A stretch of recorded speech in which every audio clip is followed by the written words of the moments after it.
Hi everyone, nice the new day, Tano here, the internet's busiest music nerd, and it's time for a review of this new Suicide Boys album, Long-Term Effects of Suffering. This is the second official commercial album from the New Orleans rap duo. Their last LP saw Ruby and Scrim definitively diving into the Memphis-inspired sound they had been sailing on for an ocean's worth of EPs and mixtapes up until that point. And the project overall I thought turned out alright. There were a lot of quality beats and flows on this thing, but not a lot to write home about on the chorus front, on the songwriting front, which was also the case for a lot of their EP material, but I was hoping because this was an album that they would get a bit more ambitious with what they were delivering here, and I went into this new project with mostly the same hopes, for a lot of reasons, but mostly because without anything catchy baked into the pie, a lot of the duo songs tend to melt together in a somewhat forgettable way. After I Want to Die in New Orleans, Suicide Boys also toned down their prolific streak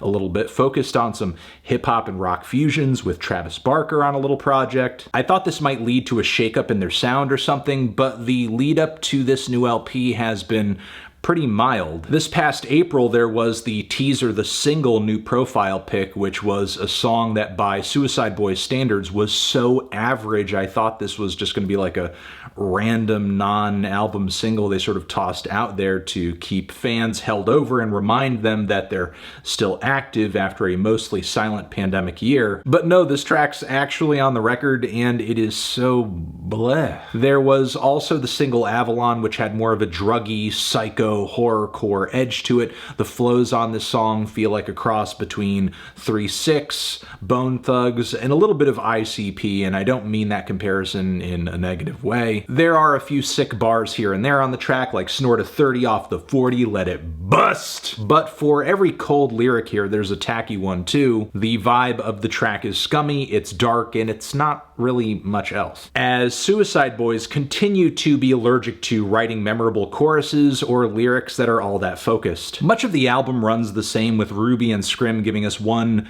grim and samey banger after another. Granted, some of the material is spookier than usual, like the opener or the amazingly titled "If Self-Destruction Was an Olympic Event, I Would Be Tonya Harding," but it's hardly a new and exciting direction. That's not to say Suicide Boys don't do anything new on this project, they do, but it comes in spurts. Life Is But a Stream seems like a vague nod to emo trap with its melodic lead vocals and sparkling guitars, but it's just not a sound I think the duo executes boldly. There's the even worse 5 Grand to 8-1, which is some sleepily executed jazz rap that gets really stale really fast. Then the track Forget It features these really relaxed beats, elastic futuristic synthesizers, and pretty touched up and dreamy vocals. It sounds like a musical job application to, join the Drain Gang or get Blade on a feature or something. After these tracks, I can kind of see why Suicide Boys usually stick to their guns. Look, there are somewhat strong tracks in the track list here, but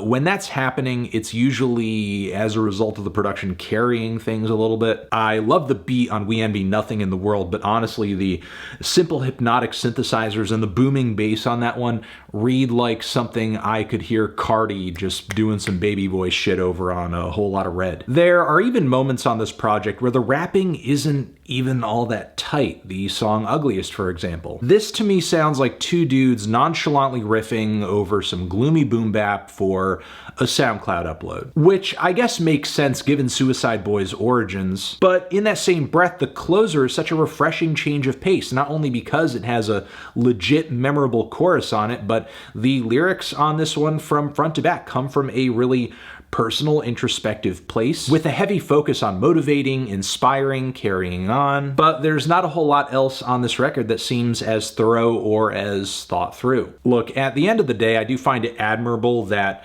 Suicide Boys have a sound and an idea and a vibe in mind for their music, and they just stick to that and they chase it. And regardless of what I think, they do it independently and to an audience of millions. Still though, that doesn't change that for me, Long-Term Effects feels way more like a compilation of spooky, fleeting moments as opposed to an album of thoroughly conceived songs. Feeling a strong 4 to a light 5 on this one. Transition, have you given this album a listen? Did you love it? Did you hate it? What would you rate it? You're the best, you're the best. What should I review next? Hit the like if you like. Please subscribe and please don't cry. Hit the bell as well. Over here next to my head, it's another video that you can check out. Hit that up or the link to subscribe to the channel.